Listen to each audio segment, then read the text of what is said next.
नमस्कार, स्वागत है मार्केट प्रीव्यू में। फ्राइडे के दिन निफ्टी ने ज़्यादा मूव नहीं किया, हल्का सा किया, लेकिन बैंक निफ्टी ने नीचे से रिकवरी की कोशिश की। अगेन हिट किया एसबीआई ने भी थोड़ा बहुत साथ दिया, बाकी बैंक ने एक्सिस ने साथ दिया, बजाज फाइनेंस ने साथ दिया, लेकिन एचडीएफसी बैंक से साथ अगेन मिलना थोड़ा मुश्किल था। नाम मात्र का सपोर्ट मिला। ना सपोर्ट मिलना भी एक तरह से सपोर्ट ही है। तो देखते हैं मार्केट रिव्यू 12 फरवरी का क्या होगा, उसको भी एक बार देख लेते हैं। निफ्टी फिफ्टी का अपना ऐसा लग रहा है कि टेप रिकॉर्डर हमारा अटक गया, टेप रिकॉर्डर हम चालू कर रहे हैं। सेम 21,500 21,800 का रेंज है। यहीं पर एक लेवल बना हुआ है। इसके ऊपर का लेवल जो है वो 22,000 का है। अगेन 22,000 को लेवल को उसने टच किया, रिजेक्ट किया, नीचे आया वापस। ये 3 घंटे का टाइम ले रखा है, डेली नहीं है, याद रखेंगे। तो हमको लेवल याद रखें 21,500 पे सपोर्ट भी, रेजिस्टेंस भी। अगर यहाँ से बीट करेगा तो दिक्कत होगा। सेम 21,800 सपोर्ट भी, रेजिस्टेंस भी है, और थोड़ा रेजिस्टेंस थोड़ा ज़्यादा है ये, इसको बीट करना आसान नहीं होगा। और 22,000 पे तो रिजल्ट बैठा ही हुआ है। पेटीएम के साथ बैंक के साथ, एनबीएफसी के साथ कुछ हुआ नहीं, एमपीसी में भी कुछ नहीं था। पेटीएम अगर इन नेगेटिव में है, काफ़ी दिक्कत है, तो अगर पेटीएम वेटीएम टाइप के स्टॉक में फँसे हुए हैं तो ऑल द बेस्ट, मत फँसिए, रिस्क मत लीजिए। मार्केट में बहुत सारे स्टॉक हैं, आप सेफ स्टॉक की तरफ भी जा सकते हैं। तो ऑप्शन चेन देख लेते हैं। तो 21 जो 22,000 पे जो रेजिस्टेंस था वो धीरे-धीरे करके फिर जमना शुरू हो गया, धीरे-धीरे करके क्वेश्चन बिल्ड हो गई है। और जो खतरों के खिलाड़ी थे जो बैठे हुए थे नीचे 21,700-800 पे, देखिए वो खिसकने शुरू हो गए।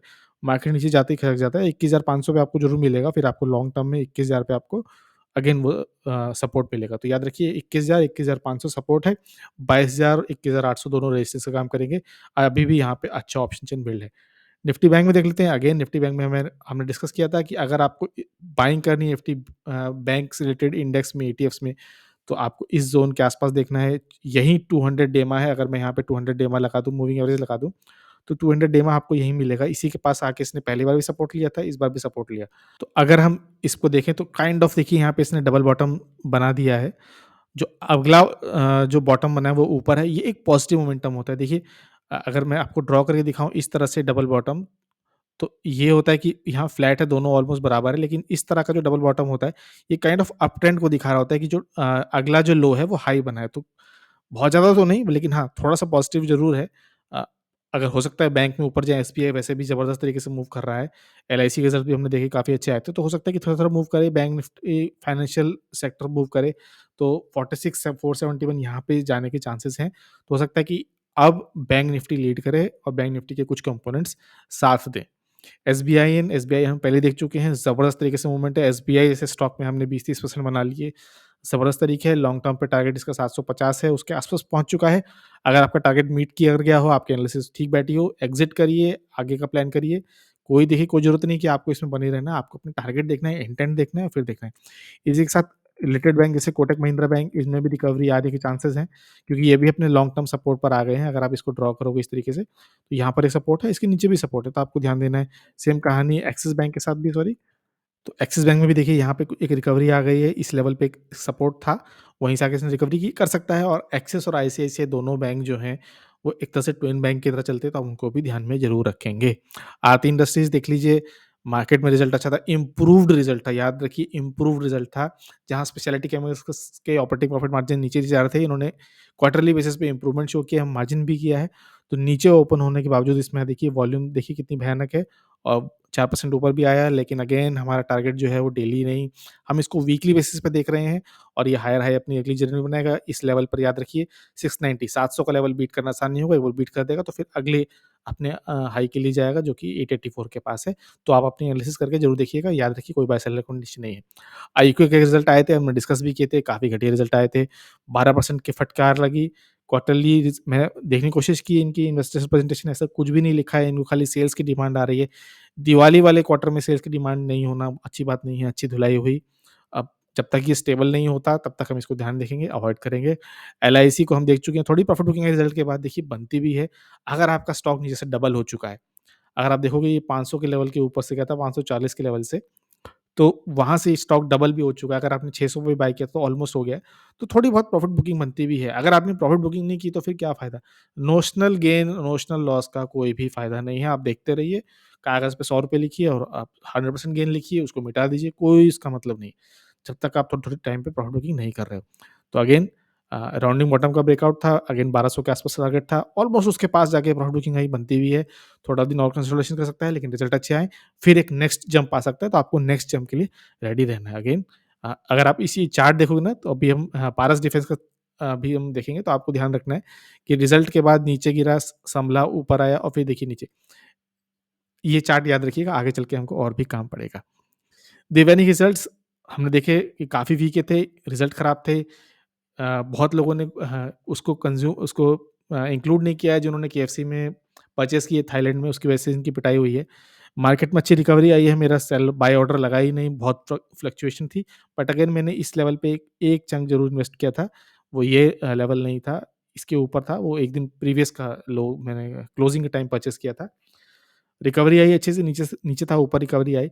लेकिन आप देखो ना यहाँ पे एक अच्छा एक हैमर कैंडल टाइप कैंडल बन गई है एकदम बॉटम पे। रिकवरी हो सकती है लेकिन याद रखिए एक लेवल इसका जो सपोर्ट का लेवल है वो नीचे है। यहाँ पर भी एक है बट एक इसके नीचे भी जा सकता है 137 के आस-पास। तो आप और हम धीरे-धीरे करके ही परचेज़ करते हैं, हमारे पास ऐसा अथाह पैसा तो है नहीं कि एक दिन में हमने 1 करोड़ शेयर खरीद लिए। 5-10, 5-10, 10-20, 10-20 ऐसे ही हम परचेज़ करते हैं।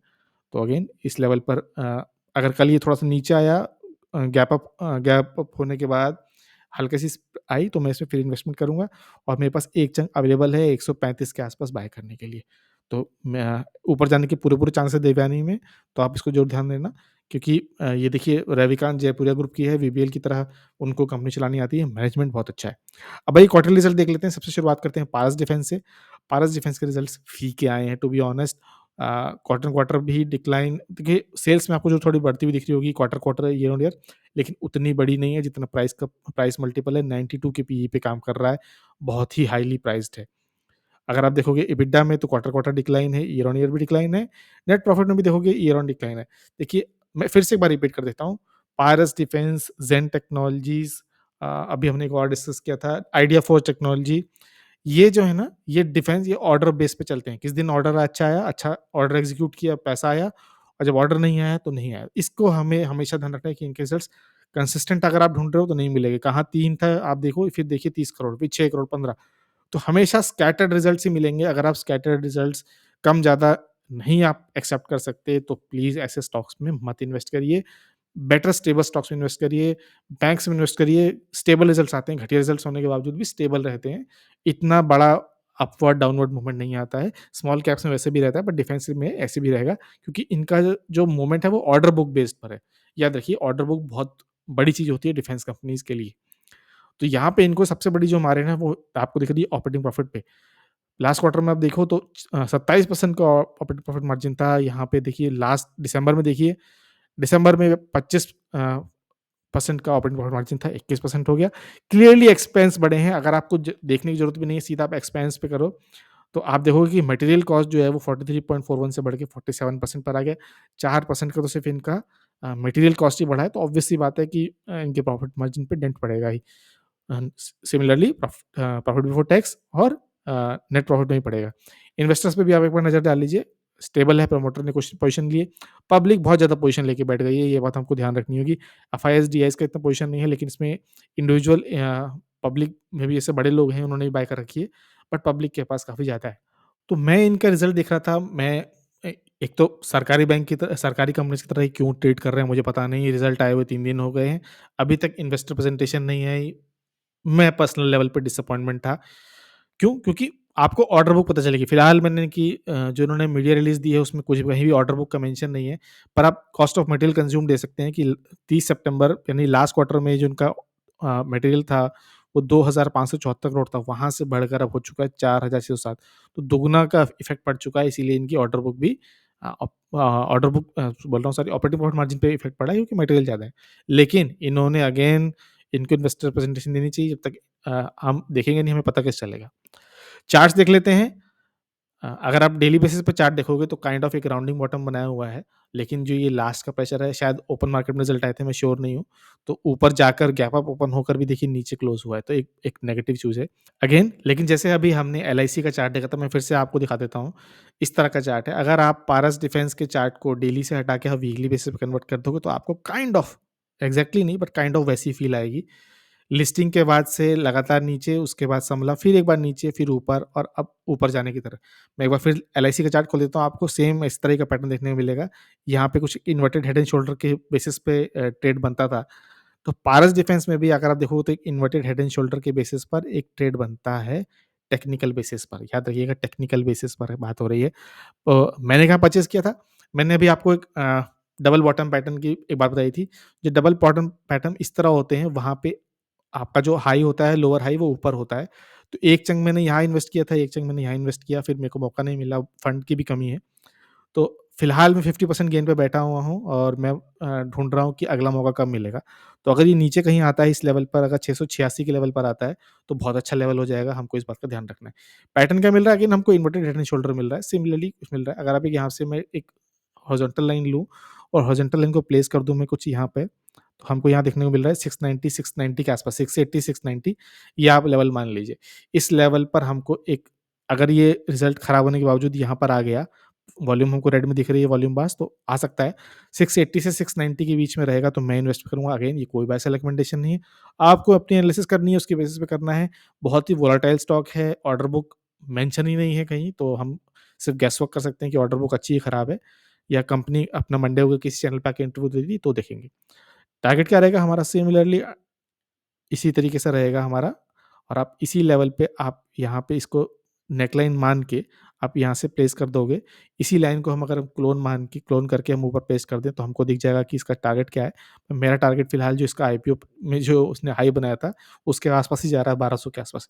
तो अभी भी 690 से 1200 बहुत लंबा टारगेट होता है। बट स्मॉल स्टॉक्स में ना, छोटे स्टॉक्स में इतना मूवमेंट आना बनता भी है। जैसे अब यहाँ पे देखोगे तो 15% 1 महीने मूव किया था, तो अगर जैसे-जैसे ऊपर मूव करेगा तो बहुत अच्छी बात है। अगर हम यहाँ देखेंगे तो ये तो आईपीओ का क्रेज़ था जो एक दिन में एक-एक महीने में वीक में पहुँच गया था ये 90-90%। तो लॉन्ग टर्म पे टारगेट यही रहेगा। ऑर्डर बुक जैसे ही इसकी कहीं से पता चलती है, मैं शेयर करूँगा, ट्वीट भी करूँगा। अगर आप ट्विटर पे या एक्स पे फॉलो कर रहे हैं तो प्लीज़ वहाँ पे भी मैं शेयर करूँगा।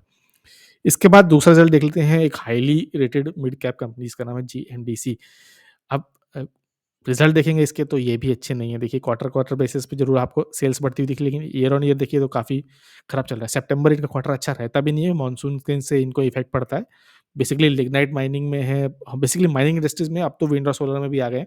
आगे चल के अगर इसमें जो प्ले है मोस्टली वो लिथियम का है कि किस तरह से लिथियम माइनिंग करेंगे। फुल्ली इक्विप्ड है ये, तो जब मौका आएगा तब देखेंगे। लेकिन क्वार्टर-क्वार्टर में से भी देखोगे तो डबल हो चुका है सब कुछ, लेकिन ईयर ऑन ईयर देखिए तो सब आधा हो चुका है। तो आप अब व्यू किसका मैच करता है उसके ऊपर डिपेंड करेगा। अगर हम इसके क्वार्टरली रिजल्ट देखें, तो क्वार्टर-क्वार्टर देखोगे हमको क्लियरली दिख रहा है कि ऑपरेटिंग प्रॉफिट मार्जिन इंप्रूव हुए हैं। लेकिन ईयर ऑन ईयर देखिए 39 से गिर के 20, अच्छी बात नहीं है। टैक्स का भी कुछ ऐसा सडन मूवमेंट नहीं आया है। लेकिन इसने क्वार्टरली बेसिस पे इंप्रूवमेंट ज़रूर दिखाई है। हाँ, 109 से बढ़ के 160 करोड़, 75 से बढ़ के 17 करोड़। अब देखना है कि बड़े प्लेयर किस तरह से लेते हैं। इसके आप इन्वेस्टर्स में चलोगे ना, तो 74% तो गुजरात गवर्नमेंट के पास ही है और वो बेचने से रही। तो इसमें ये सेगमेंट तो ट्रेड के लिए अवेलेबल नहीं है। एफआईएसडीएस के पास बहुत छोटी-छोटी पोज़ीशन है, 1% 2%। अब जो इसमें पब्लिक है वो ऑलमोस्ट 25% पे बैठी हुई है, वही तय करेगी। इसमें भी थोड़े बहुत प्लेयर्स हैं एलआईसी टाइप के, लेकिन अब वो उनके पास भी नाम मात्र के। इन्वेस्टर्स किस तरह से ट्रीट करते हैं, इन्होंने भी अपनी इन्वेस्टर प्रेजेंटेशन दी है। सरकारी कंपनी आई डोंट नो क्यों नहीं दे रही हैं, जबकि देती हैं, अच्छी-अच्छी प्रेजेंटेशन होती है, बट इन्होंने भी नहीं दी है। चार्ट देखते हैं, चार्ट क्या बता रहा है, जीएमडीसी का चार्ट खोल लेते हैं। तो जीएमडीसी की मैंने ट्वीट की थी, बहुत पहले एक स्टोरी ट्वीट की थी कि मैंने जो इसकी जर्नी है 600 से 200 की, वो मिस कर दी थी। मैं मैं 600 मैं 60 पे लेके बैठा रहा, 600 बोला क्या मैंने, सॉरी, 66 से लेके 200 की जर्नी थी, मैंने मिस कर दी थी। मैं 1 साल तक इसको 60-65 पे लेके बैठा रहा और मैंने फिर 70-70 पे निकाल दिया, और मेरे बेचने के बाद ही इसने जर्नी तय कर दी 3 गुना की। तो ये मैं मिस कर चुका हूँ, लेकिन फिर अगली बार जब ये इसी पॉइंट पे कंसोलिडेट किया था, फिर मैंने परचेज़ किया था, तो फिर वहाँ से देखिए मैं कहाँ, मैं फिलहाल 200% की गेन पे बैठा हूँ। बहुत ज़्यादा स्टॉक है नहीं मेरे पास, लेकिन स्टिल 200% गेन पे बैठा हूँ। पोटेंशियल इस कंपनी में बहुत ज़्यादा है और गुजरात गवर्नमेंट का बैकिंग भी है। तो अब अगर हम देखें वीकली बेसिस पे हमने चार्ट ड्रॉ किया है, तो नीचे आ सकता है, बिल्कुल नीचे आ सकता है। देखिए कोई ऐसा कानून नहीं है कि नीचे नहीं आए, लेकिन हमको देखना है कि हमको ऐसा क्या लेवल मिल रहा है कि जहाँ हम बाय कर सकते हैं। तो अभी ऐसा कोई लेवल दिख नहीं रहा है, बट आपको एक ये लेवल दिख रहा है 405, अगर यहाँ पे आता है तो ठीक है। ओपन मार्केट में इसका रिजल्ट आया था और देखिए 10% नीचे गया था। ये वीकली बेसिस है, मैं अगर इसको क्विकली डेली पे कन्वर्ट कर लूँ, तो आपको दिखाई देगा कि ये 10 साढ़े 10% नीचे गया था। तो आराम से नीचे आ सकता है, इसीलिए हम इसको वीकली बेसिस पे देख रहे हैं। अगर यहाँ से नीचे आएगा तो और भी अच्छी बात है, लेकिन अगर ये 328, 350 के लेवल पर आया, याद रखिए 350 लेवल पर आया तो एक एक एक मौका होगा फिर से इसमें इन्वेस्ट करने का मेरे लिए। आप अपनी एनालिसिस ज़रूर करिएगा। पोटेंशियल बहुत ज़्यादा है, लिथियम माइनिंग को लेके बहुत ज़्यादा बिल्ड है। प्रमोटर्स अच्छे हैं, गुजरात गवर्नमेंट है, बेचने को तैयार नहीं है। तो उस पॉइंट को भी हम ध्यान में रखेंगे। तो ये था आज का वीडियो एनालिसिस। कैसी लगी आपको एनालिसिस? कैसे लगे स्टॉक पिकिंग रिजल्ट्स कैसे लगे? इसके अलावा हमने इंडिगो पेंट और ईपीएल की भी एनालिसिस की है, वो भी आप सेपरेट वीडियो में ज़रूर देखिएगा। तो हो सके तो लाइक शेयर करिए, छोटे चैनल को हेल्प करिए ग्रो करने में। वीडियो को देखने के लिए बहुत-बहुत धन्यवाद।